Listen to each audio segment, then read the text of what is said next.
तुम फिर से फेल हो गए? चंद्रन ने गुस्से में दर्श से कहा, तुमसे कुछ भी नहीं हो पाएगा। तुम किसी भी चीज के लायक ही नहीं हो। लगातार 5 सालों से तुम फेल हो रहे हो इस मार्शल आर्ट्स के तीसरे और सबसे महत्व के स्तर में। ये सिर्फ तुम्हारी ही नहीं, हमारे पूरे खानदान की इज्जत का सवाल है। चारू कहती है, दर्श तुम्हें क्या हो गया है? 4 साल पहले तो मार्शल आर्ट्स के पहले 2 स्तर तुमने कितनी तेजी से पार कर लिए थे, अब क्या हो गया तुम्हें? दर्श ये सब सुन रहा है। वो अपना सर पकड़कर बैठा था। वो बहुत बेचैन होकर कहता है, क्योंकि तब वो बिजली गिरी थी और तब मैं वो आंधी तूफान से भरे आसमान के नीचे भागा था और वो तूफान आंधी की तरह मेरे अंदर घुस के मेरी शक्तियों को उजागर कर गया था। पर तभी आसमान से जोर की बिजली गिरी, केरला के पास के आइलैंड को नष्ट कर दे उस तेजी से। आसमान में 9 अलग अलग रंग की लकीरें खिंच गई। ऐसा नजारा जो आज तक कभी किसी ने ना देखा ना सुना। पूरा आइलैंड नष्ट होने लगा। सब पेड़ और झाड़ियां जल उठे। अचानक एक 10 साल का लड़का दौड़ता हुआ इस आंधी तूफान से भरे आसमान के नीचे आकर खड़ा हो गया और जोर से एक आवाज आई, दर्श दर्श। दर्श नींद में से जाग उठा। दर्श ने सपना देखा था। दर्श अपने होश में आए उससे पहले ही अजीत ने दर्श से कहा, दर्श दोपहर की नींद से इतना प्यार करना अच्छा नहीं है। भूल गया, आज यहाँ हमारा फ्लाइंग ड्रैगन स्कूल में दाखिले का आखिरी दिन है। काफी काम बाकी है, जल्दी उठ। Flying dragon school martial art की सबसे बड़ी स्कूल केरला के नजदीकी आइलैंड पर स्थित होने के कारण स्कूल का वातावरण केरला की संस्कृति और धार्मिक संस्कार से काफी प्रभावित था। जैसा कि भारत देश अनेकता में एकता के लिए प्रख्यात है, वैसे इस आइलैंड पर काफी अलग अलग संप्रदाय थे। ये सब साथ भी रहते हैं और उन्हें काफी चीजें अलग भी रखती है। दर्श ने अपनी आंखें मलते हुए देखा कि स्कूल के काफी वरिष्ठ शिष्य मार्शल आर्ट्स का अभ्यास कर रहे थे। अजीत कुछ औजार अपने हाथ में लिए जा रहा था और उसने फिर से आवाज दी, दर्श वो औजार वहां से लेकर साफ करके रख दे, मैं रख के आता हूँ। दर्श गया औजार साफ करने। एक औरत अपने 10 साल के बच्चे के साथ नाराज होकर वहां से निकल रही थी, क्योंकि उसके बच्चे को स्कूल में दाखिला नहीं मिला था और आज दाखिले का आखिरी दिन था। उस औरत की नजर दर्श पर गई और उसने अपना सारा गुस्सा दर्श पर निकालते हुए कहा, तुम अभी तक यहाँ टिके हुए हो? दर्श ने बहुत ही शांति से जवाब दिया, क्या मैं आपकी कोई मदद कर सकता हूँ? उस औरत ने गिननाते हुए कहा, एक मदद कर दो, इस स्कूल से निकल जाओ तो दूसरे बच्चों के लिए जगह हो। तुम्हारे जैसों की वजह से आज मेरे बच्चे को यहाँ दाखिला नहीं मिला। और एक तुम हो जो पिछले 5 सालों से यहीं सड़ रहे हो और फिर भी तुम्हें कोई कुछ नहीं बोलता है। तुम्हारे बात आए भी तो तुमसे आगे निकल गए और तुम अभी भी बाहरी शिष्य ही हो। औरत का गुस्सा आसमान पर था, क्योंकि फ्लाइंग ड्रैगन स्कूल में दाखिला मिलना बड़े गर्व की बात मानी जाती है। स्कूल में शाम के अभ्यास की घंटी बजी। दर्श ने बड़ी शांति से उस औरत से कहा, देखिए अभ्यास का समय पूरा हो गया है, आप कल आ सकते हैं और यहाँ के वरिष्ठ से बात कर सकते हैं। औरत को यह सुनकर और गुस्सा आया और उसने दर्श को गिरबान से पकड़ लिया।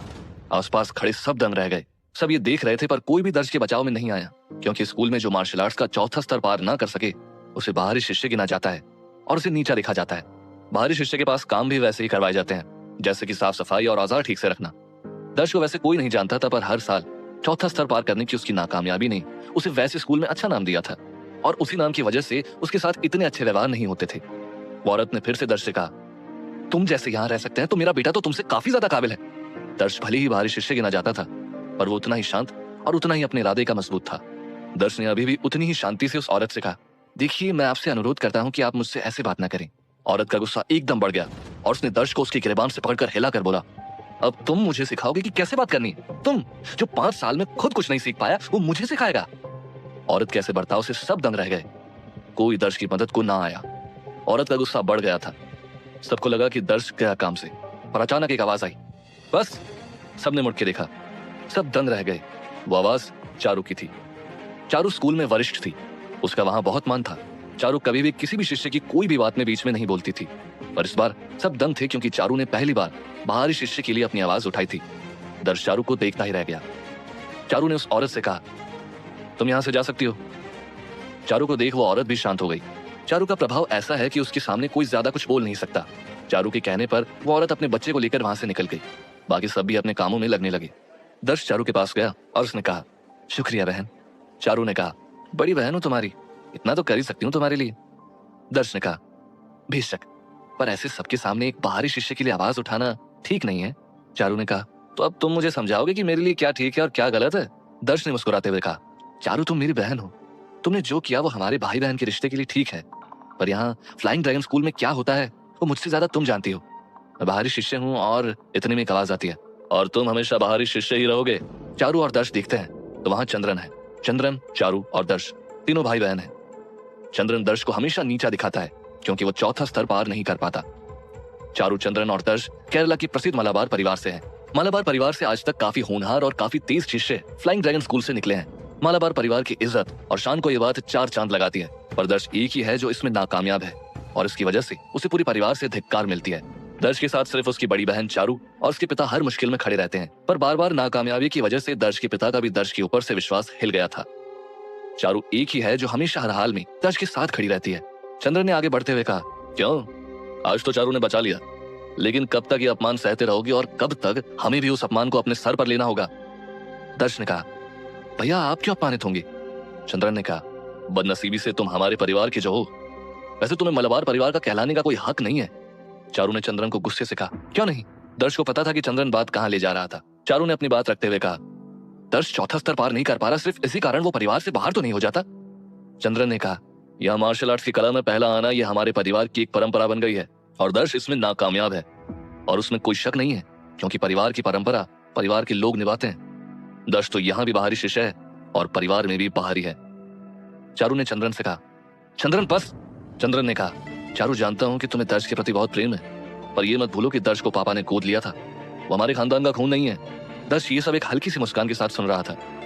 चारू ने कहा, खानदानी और प्यार सिर्फ खून से नहीं मापी जाती, ये दर्श की खानदानी है जो वो तुम्हारे रोज के ताने चुपचाप सुन रहा है। चंद्रन ने कहा, क्यों नहीं सुनेगा, क्योंकि उसे उसकी औकात पता है। चारू कहती है, औकात अगर सिर्फ फ्लाइंग ड्रैगन स्कूल में मार्शल आर्ट्स के चौथे स्तर से तय होती है तो दर्श वो भी पार करेगा। चंद्रन जोर से हंसता है। चारू ये कोई भयानक सपने से कम नहीं है। चारू अपनी जेब से एक सुनहरी जड़ी बूटी निकालती है। उस सुनहरी जड़ी बूटी को देख चंद्रन की आंखें बड़ी हो जाती है। चंद्रन की आंखों में उस जड़ी बूटी को पाने की चाह नजर आती है। दर्श उस जड़ी बूटी को देख सिर्फ मुस्कुराता है। चंद्रन का चारू से बात करने का तरीका एकदम बदल जाता है। वो अब चारू से एकदम प्यार से बात करने लगता है। चंद्रन कहता है कि बहन, ये तुम्हारे पास है, तुम ये मेरे लिए लाई हो ना? चारू वो सुनहरी जड़ी बूटी दर्श के पास ले जाती है। चंद्रन कहता है, बहन ये तुम क्या कर रही हो? तुम्हें पता है ये जड़ी बूटी कितनी कीमती है?